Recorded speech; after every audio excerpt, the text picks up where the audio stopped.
Assalamualaikum warahmatullahi wabarakatuh. Perkenalkanlah kami dari kelompok 8 akan memaparkan hasil diskusi kami terkait studi. Next.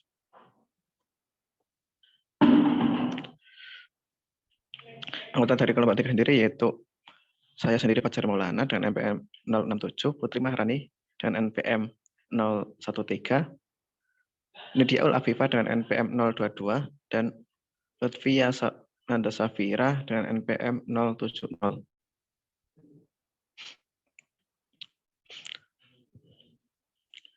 Topik pembahasan pada studi kasus kali ini yaitu yang pertama bibliografi, kemudian penyakit hemofilia, kemudian dasar genetik, faktor penyebab hemofilia, tahapan screening, dan treatment.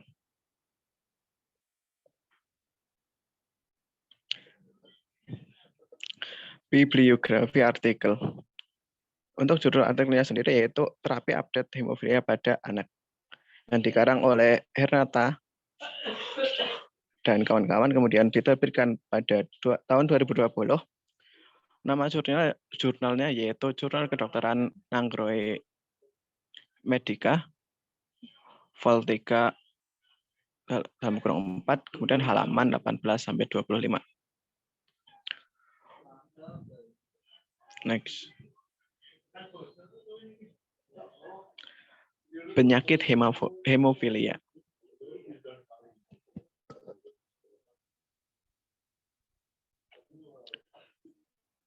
Hemofilia merupakan gangguan pembukaan darah akibat kekurangan faktor pembukuan darah yang terjadi akibat kelainan genetik.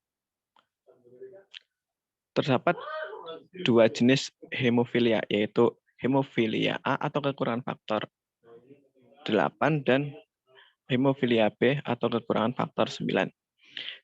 Gejala yang dialami oleh pengidap hemofilia diantaranya yaitu timbulnya lebam dan pembengkakan sendi yang terjadi secara spontan atau tanpa sebab yang jelas atau akibat dari trauma, kemudian terjadinya pendarahan pada luka ringan ataupun luka serius yang tidak berhenti, kemudian pada wanita menderita gejala pendarahan walaupun ringan.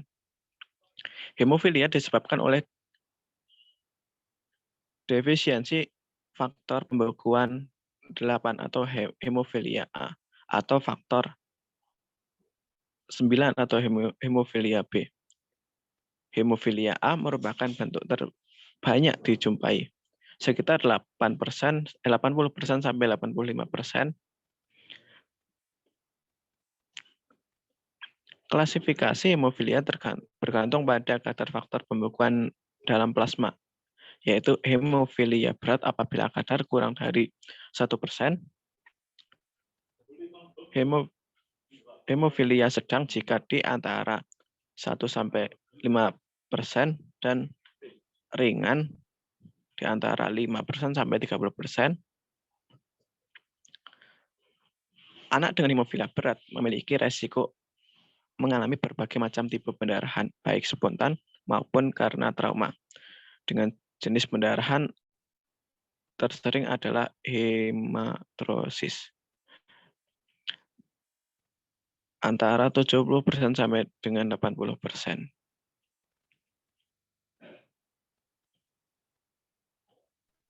Baik, saya di sini akan melanjutkan mengenai dasar genetik penyakit hemofilia. Selanjutnya, hemofilia disebabkan oleh faktor gen atau keturunan. Hemofilia terjadi akibat mutasi genetik yang menyebabkan darah kekurangan faktor pembekuan 8 dan 9. Kekurangan faktor tersebut menyebabkan darah sukar membeku, sehingga perdarahan sulit berhenti.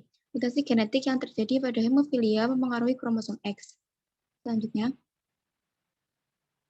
hemofilia A dan B, kedua gen tersebut terletak pada kromosom X, sehingga termasuk penyakit resesif terkait X.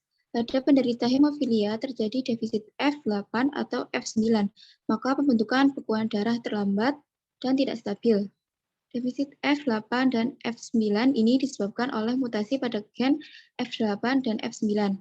Gen F8 terletak di bagian lengan panjang kromosom X di regio XQ28, sedangkan gen F9 terletak di regio XQ27. Terdapat lebih dari 2.500 jenis mutasi yang dapat terjadi. Namun, inversi 22 dari gen F8 merupakan mutasi yang paling banyak ditemukan, yaitu sekitar 50% penderita hemofilia A yang berat.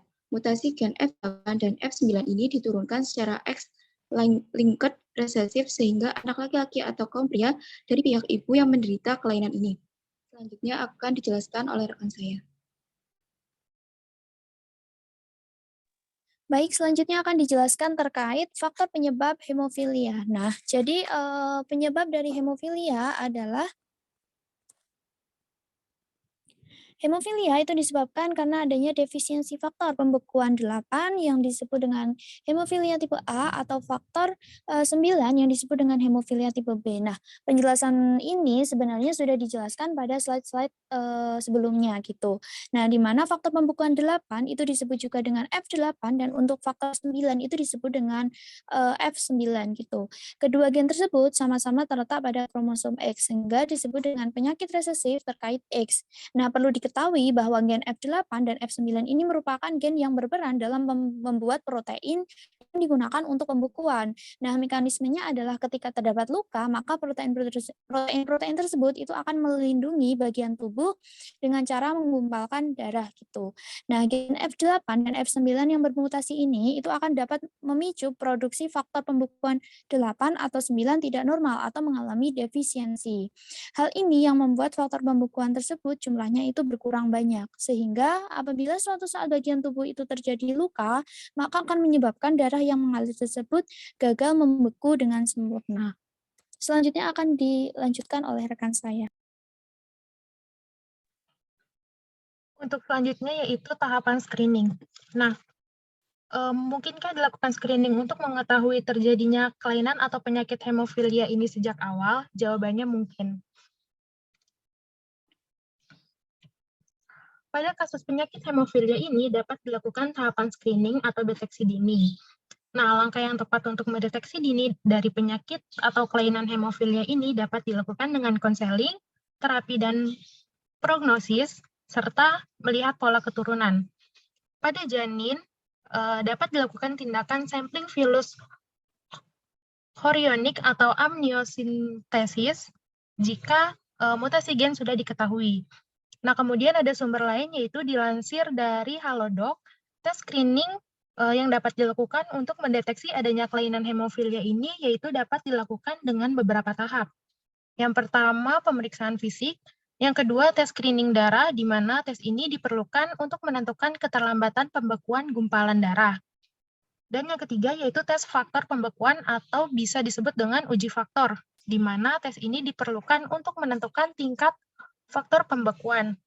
Nah, hasil dari ketiga tes ini akan mengungkapkan jenis serta tingkat keparahan dari hemofilia yang diderita.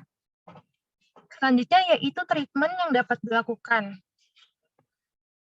Treatment atau penyembuhan yang dapat dilakukan oleh penderita hemofilia yaitu harus dilakukan secara komprehensif, di mana meliputi pemberian faktor pengganti yaitu F8 untuk hemofilia A dan F9 untuk hemofilia B.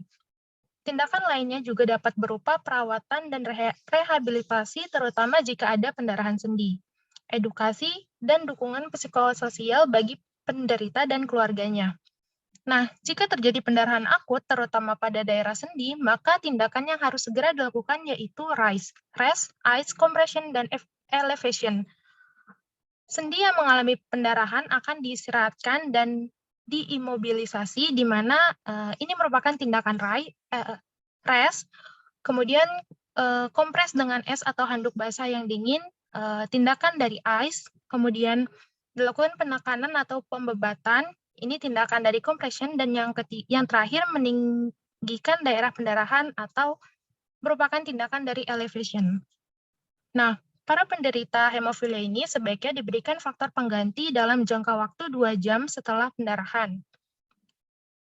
Pada kasus hemofilia berat dapat diberikan profilaksi F8 atau 9 dengan tujuan untuk mengurangi kejadian hemartrosis dan kecacatan sendi. WHO dan WFH merekomendasikan profilaksi profilaksis primer dimulai pada usia 1 sampai 2 tahun dan dilanjutkan seumur hidup.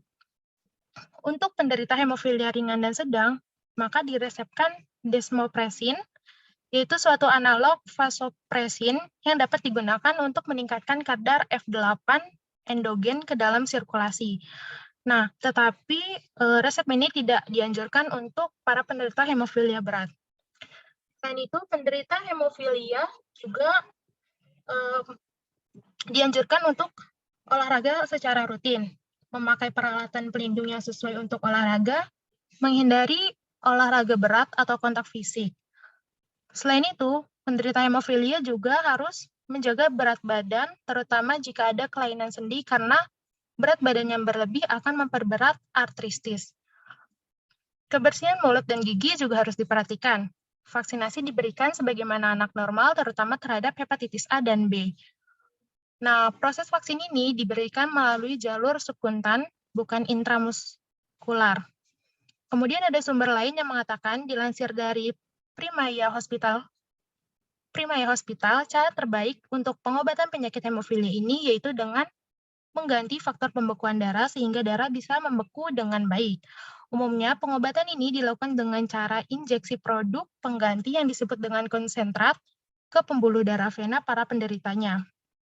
Dokter biasanya meresepkan obat ini untuk menghentikan pendarahan yang berlanjut dan juga mencegah pendarahan yang berlebih. Ini ada rujukan lain.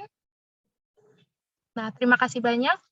Sekian presentasi dari kelompok kami, kurang lebihnya kami mohon maaf. Wassalamualaikum warahmatullahi wabarakatuh.